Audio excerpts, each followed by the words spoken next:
ब्रह्मदेवाय नमः। ओम प्रजापतये नमः। ओम ब्रह्मदेवाय नमः। ओम प्रजापतये नमः। ओम ब्रह्मदेवाय नमः। ओम प्रजापतये नमः। ओम ब्रह्मदेवाय नमः। ओम प्रजापतये नमः। ओम ब्रह्मदेवाय नमः।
शिष्य, आज्ञा गुरुदेव। यज्ञशाला में अग्नि प्रज्वलित करो। जो आज्ञा गुरुदेव।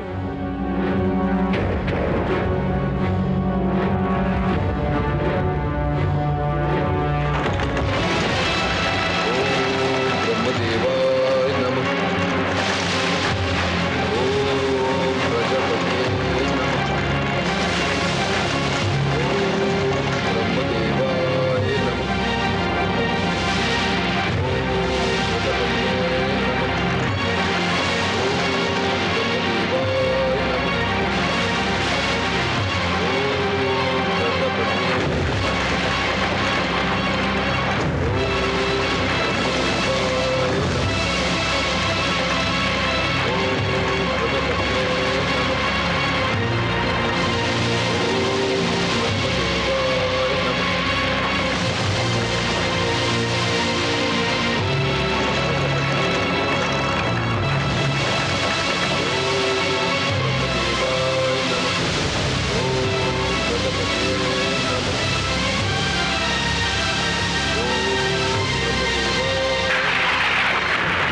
इस बार तुम्हारी एक ना चलेगी देवराज।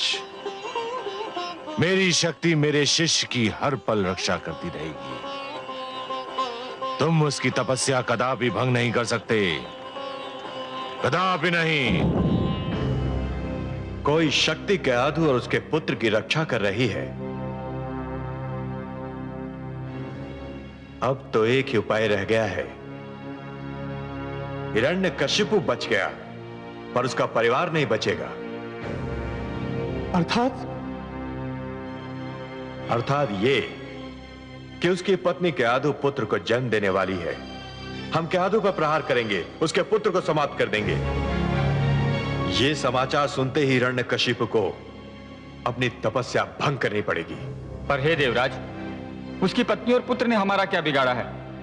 उसका पुत्र तो अभी गर्भ में है, अभी उसका जन्म भी नहीं हुआ। समझने का प्रयत्न कीजिए वरुण देव, समझने का प्रयत्न कीजिए। वो जन्म लेगा तो अपने पिता की ही परंपरा को आगे बढ़ाएगा। जिस प्रकार हिरण्यकशिपु उन्मुक्त अनाचार, व्यभिचार और अत्याचार में अपने भ्राता हिरण्याक्ष को पीछे छोड़ गया, उसी प्रकार उसका यह पुत्र भी अपने पिता को पीछे छोड़ देगा। और हमें तो यूं भी हिरण्यकशिपु के पूरे वंश को समाप्त करना है। तो फिर देवराज, अब हमारे लिए क्या आदेश है? अग्निदेव, आप वहां पहुंचे जहां केआदु है और उस पर ऐसा अग्नि बाण मारिए कि शिशु गर्भ में ही दम तोड़ दे। जाइए, इस कार्य में विलंब न हो। जो आगे देवराज।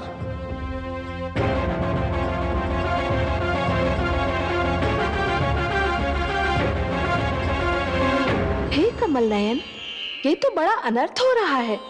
माना कि असुर हिरण्यकशिपु मानसिक संतुलन खो बैठा है।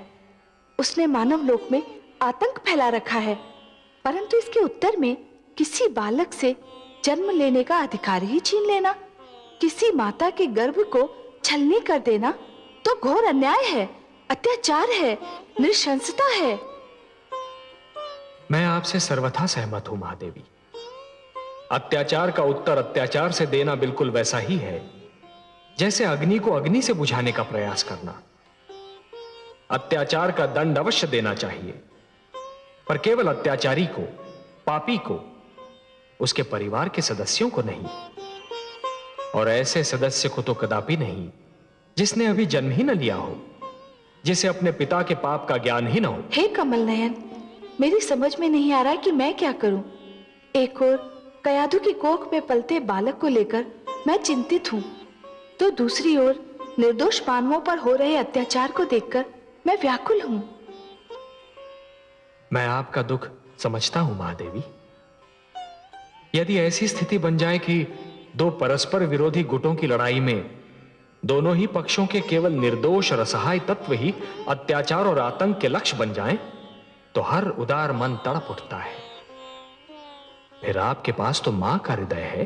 हिरण्यकशिपु और देवराज दोनों ही अनुचित कार्य कर रहे हैं और उन्हें एक साथ केवल आप ही रोक सकते हैं। देवराज उस मां के गर्भ में पल रहे बालक को कुछ भी क्षति नहीं पहुंचा पाएंगे, मैं आपको यह वचन देता हूं। और हिरण्यकशिपु का आतंक, उसे आप नहीं रोकेंगे? उसने तो मानवों का श्वास लेना भी दुर्लभ कर रखा है। हे महादेवी, जिस प्रकार दीपक जिस अंधकार को मिटाता है, वो अंधकार उसी के नीचे जा छुपता है, उसी प्रकार कभी कभी सत्य को असत्य के नीचे और पुण्य को पाप के नीचे ही शरण मिलती है।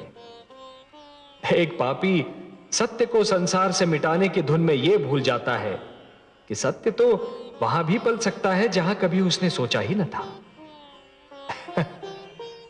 कदाचित उसके अपने घर में। मैं समझी नहीं सर्वेश्वर।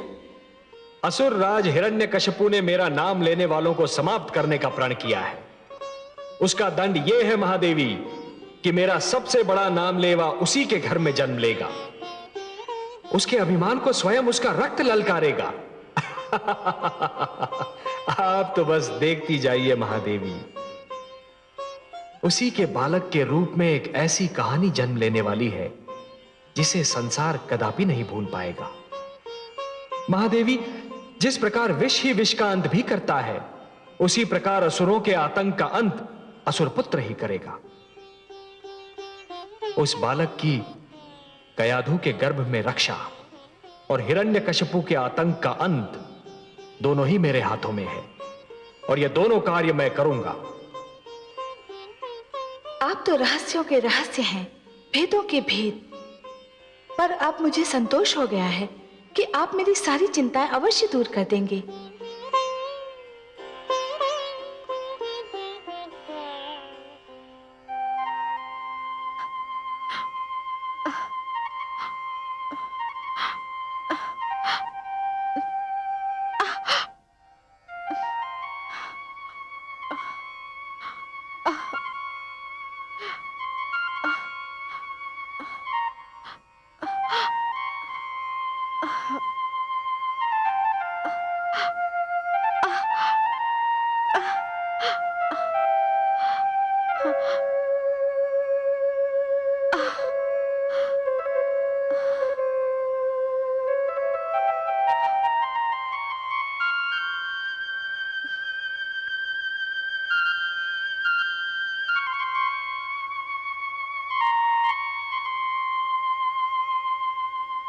कैसी हो वधुरानी?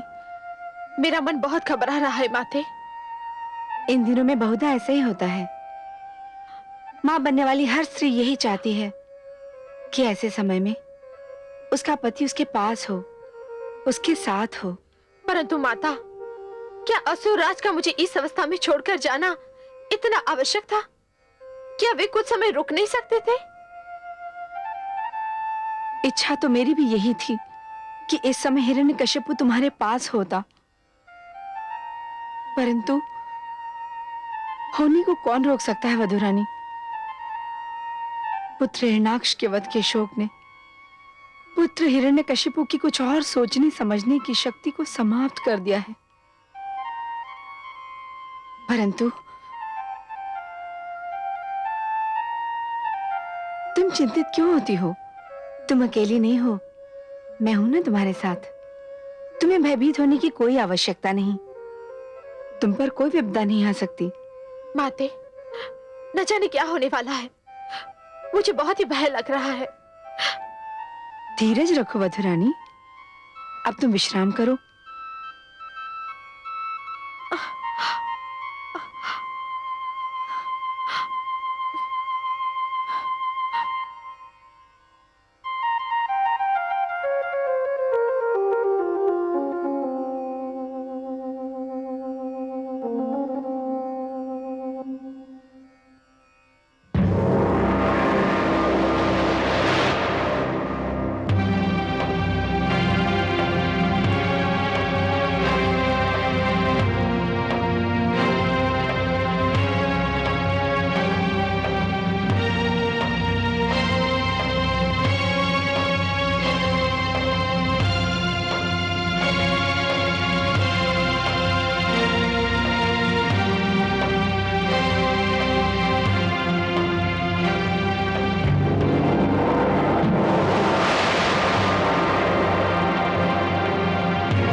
आप असफल हो गए और कयादू के गर्भ में पलते बालक अंत नहीं हुआ। यह तो बड़ा शुभ समाचार है। हाँ देवराज, अब तो लगता है कि वो बालक जन्म लेकर ही रहेगा। नहीं नहीं अग्निदेव, भाग्यवश हिरण्यकशिपु की तपस्या अभी समाप्त नहीं हुई है। इससे पहले कि वो अपना तप समाप्त करे, हम असुरलोक पर आक्रमण कर देंगे और उस पर अधिकार कर लेंगे। तत्पश्चात कयादू को बंदी बना लेंगे। आइए मेरे साथ।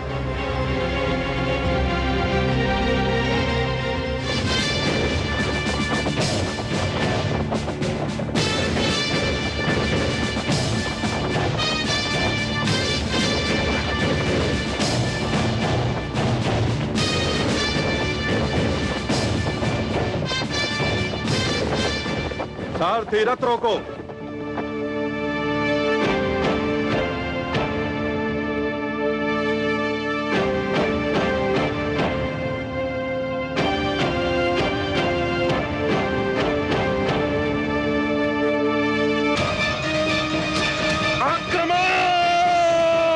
आक्रमण करो।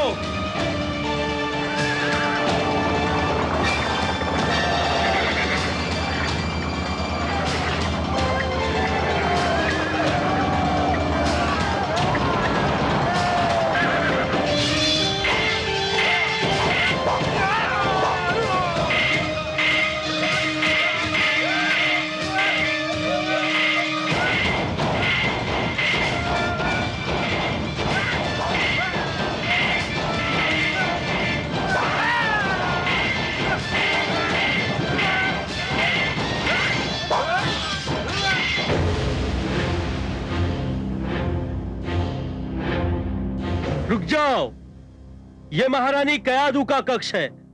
बिना आज्ञा यहां कोई भी प्रवेश नहीं कर सकता।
हट जाओ मेरे सामने से सेनापति विडाल। नहीं देवराज, मेरे जीवित रहते आप महारानी कयादू के कक्ष में प्रवेश नहीं कर सकते। प्रवेश तो मैं करूंगा। अब यदि इसके लिए तुम्हारा जीवित न रहना आवश्यक है तो फिर ऐसा ही होगा। परंतु मेरा परामर्श मानो तो आत्महत्या मत करो। मुझे अंदर जाने दो। मैंने अपने महाराज हिरण्यकशिपु को वचन दिया है कि अपनी अंतिम सांस तक महारानी की रक्षा करूंगा, और वचन मैं निभाना भी जानता हूं।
सैनिकों,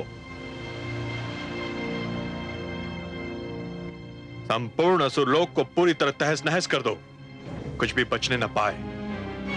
मैं महारानी कयाधु के कक्ष की ओर जा रहा हूं। ध्यान पूर्वक मेरे आदेश का विलंब पालन हो। जाओ।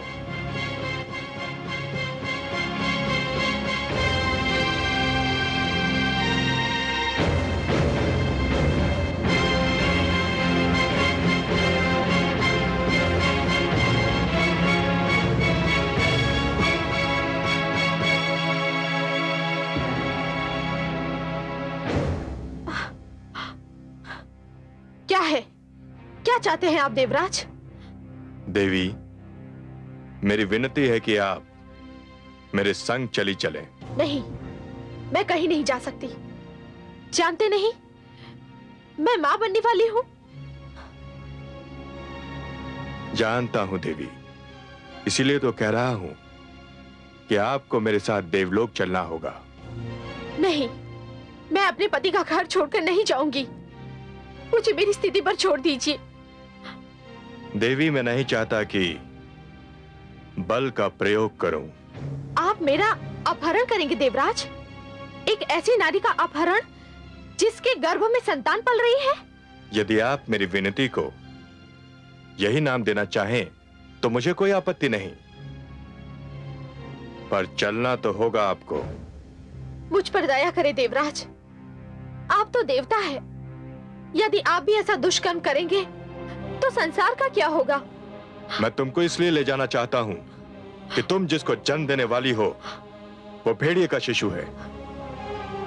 भेड़िए का शिशु भी भेड़िया होता है। चलो। नहीं, नहीं। चलो।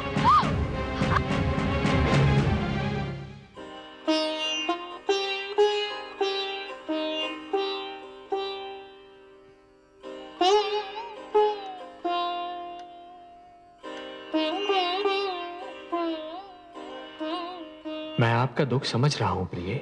मुझे देवराज से ये आशा न थी। एक अबला से ये व्यवहार, और अबला भी वो जो मां बनने वाली है। मैं स्वयं भी बहुत दुखी हूं प्रिय, बहुत दुखी। नारी का अपहरण, फिर चाहे कोई भी कारण क्यों ना हो, कोई भी स्थिति क्यों ना हो, फिर चाहे कोई नीति या कूटनीति का अंश ही क्यों ना हो, परंतु एक महान पाप है, एक अक्षम्य अपराध है।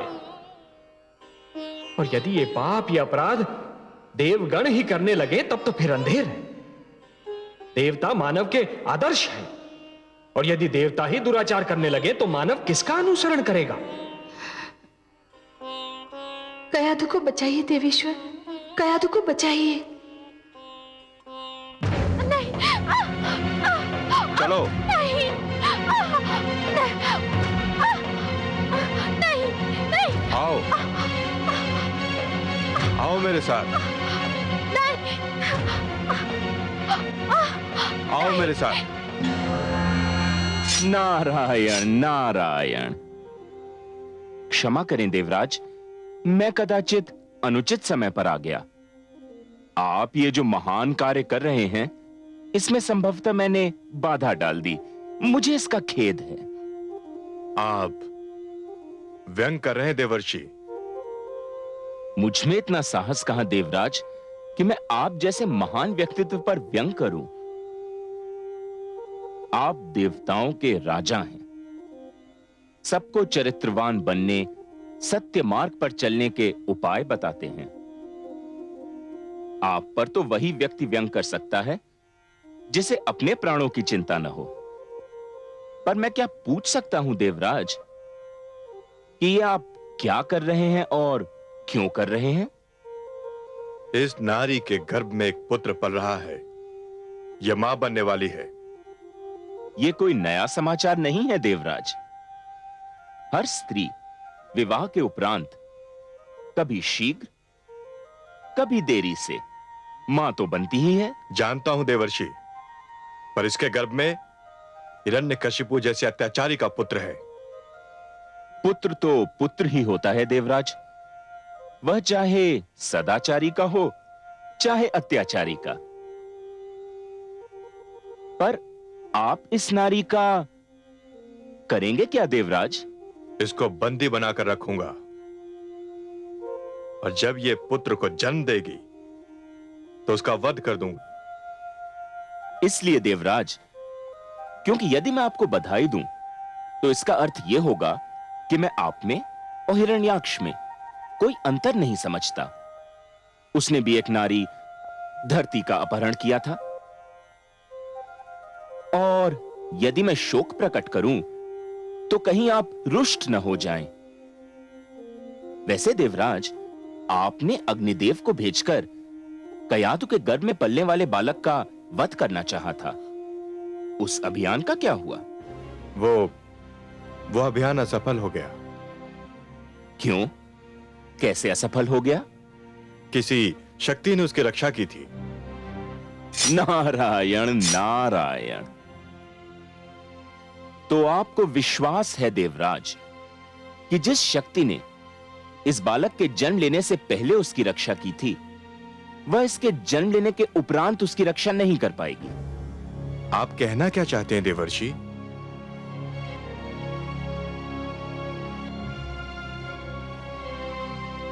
कुछ नहीं, इतना ही कि जिस शक्ति ने अब तक इस बालक की रक्षा की, उस शक्ति का अवश्य कोई उद्देश्य रहा होगा। हो सकता है एक ऐसे बालक का जन्म हो जो असुरों का इतिहास ही बदल दे, उनकी नीतियां बदल दे। मेरा परामर्श स्वीकार करें देवराज, इस अबला को छोड़ दें। नारी का अपहरण एक घिनौना और एक अप्रिय कार्य है, फिर वह कार्य देवता के ही हाथों क्यों न हुआ हो। आप जिनको प्रसन्न करने के लिए यह कार्य कर रहे हैं, उन्हें कोई प्रसन्नता नहीं होगी। छोड़ दीजिए इस अबला को।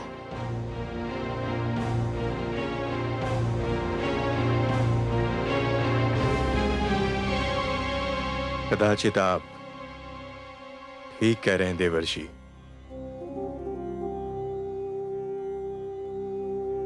क्रोध की भावना मुझसे एक अनुचित कार्य करवा रही थी। आपको धन्यवाद कि आपने मेरा मार्गदर्शन कर दिया। सत्य है कि आप महानतम मार्गदर्शक हैं। देवी, मैं आपसे क्षमा मांगता हूं। जाइए, अब आप मुक्त हैं। पर मैं कहां जाऊं देवराज? आपने तो समस्त असुर लोक को तहस नहस कर दिया है। आप इसकी चिंता ना करें देवी। मेरी कुटिया किस दिन काम आएगी। वहां राजभवन जैसा सुख तो नहीं, पर आपकी रक्षा मेरा उत्तरदायित्व होगा। आइए, बालक के जन्म तक आप मेरी कुटिया में पधारें। आइए, चलिए।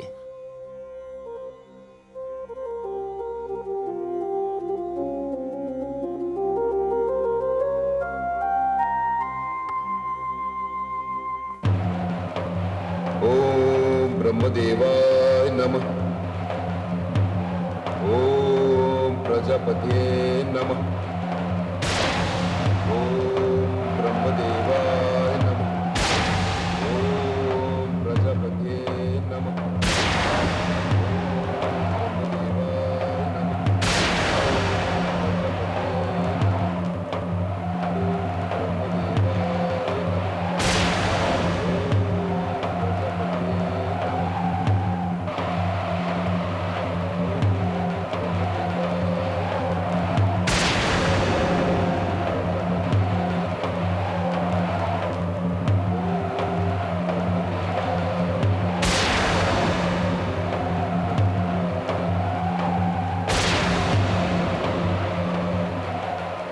हिरण्यकशिपु मुझे पुकार रहा है। मैं क्या करूं? जाऊं या न जाऊं? नहीं जाता हूं तो मुझ पर दोष लगेगा कि मैं अपने भक्तों की पुकार नहीं सुनता। जाऊं तो वो जाने मुझसे क्या वरदान मांगे। मैं भली भांति जानता हूं वो मुझसे जो भी मांगेगा उसका प्रयोग देवताओं के विरुद्ध ही करेगा, पर मैं उसकी अनसुनी भी तो नहीं कर सकता।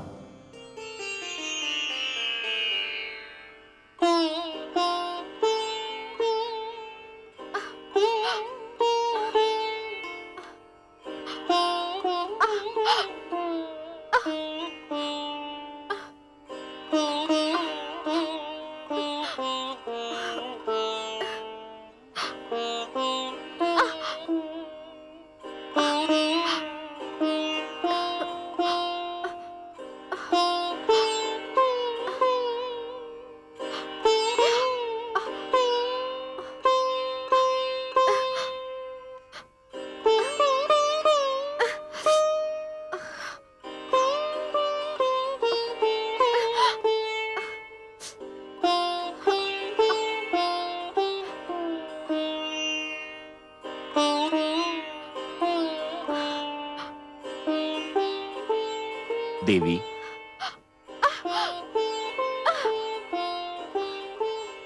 देवी ये दूध पी लें और कुछ फल ग्रहण कर लें। नहीं देवर्षि, मेरा मन कुछ भी खाने पीने को नहीं कर रहा है। देवी, मैं जानता हूं कि आप जिस अवस्था में हैं, उस अवस्था में हर स्त्री यही चाहती है कि वो अपने घर पर हो, अपनों के साथ हो। पर आप मेरी इस कुटिया को अपना ही घर समझें और मुझे भी अपना ही समझिए। ये दूध पी लीजिए। धन्यवाद देवर्षि, आपने मुझे बचाकर और मुझे यहाँ लाकर मुझ पर जो उपकार किया है उसे मैं कभी नहीं भुला पाऊंगी। परंतु वास्तव में मुझे भूख नहीं लग रही है। मैं जानता हूं देवी, आप जिस अवस्था में हैं उसमें बहुता भूख मर जाती है, किंतु गर्भवती स्त्री को अपने स्वास्थ्य का ध्यान रखना चाहिए। इस अवस्था में आहार केवल स्त्री के लिए नहीं होता है, ये आहार उसके गर्भ में पल रहे शिशु के लिए भी होता है। ये उन दोनों को शक्ति देता है, बल देता है।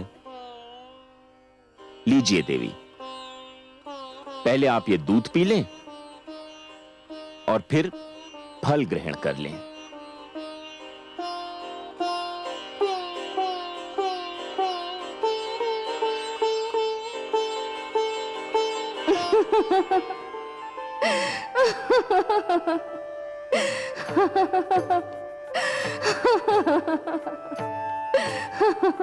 क्या हुआ महादेवी?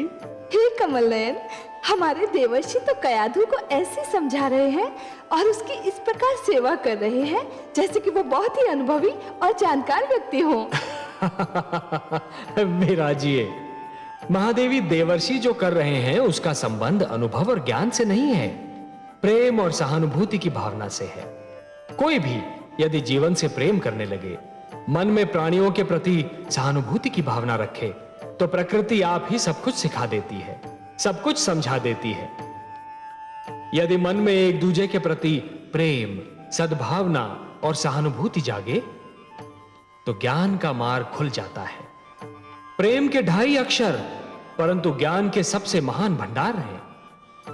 मुझे ये आश्चर्य हो रहा है कि देवर्षि ये सब जानते हैं कि गर्भावस्था नारी के जीवन की वो अवस्था है जिसमें उसे सदैव अच्छा बोलना चाहिए, अच्छा सोचना चाहिए, अच्छा आहार ग्रहण करना चाहिए और अच्छी वस्तुओं का ध्यान करना चाहिए।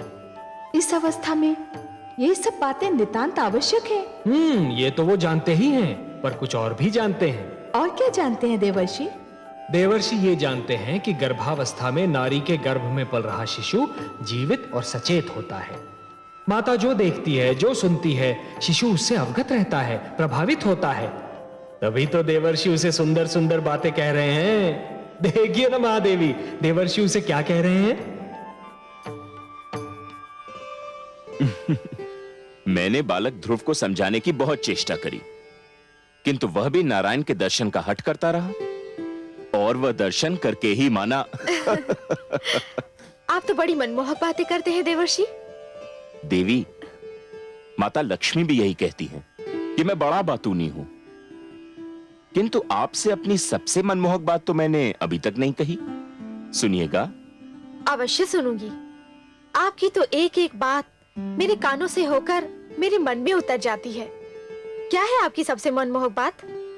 देवी, अपनी बात जो मुझे सबसे मनमोहक, सबसे प्रिय और सबसे सुंदर लगती है, वो हैं बस ये 4 शब्द। ओम नमो भगवते वासुदेवाय। ओम नमो भगवते वासुदेवाय। ओम नमो भगवते वासुदेवाय। ओम नमो भगवते वासुदेवाय। ओम नमो भगवते वासुदेवाय। ओम नमो भगवते वासुदेवाय।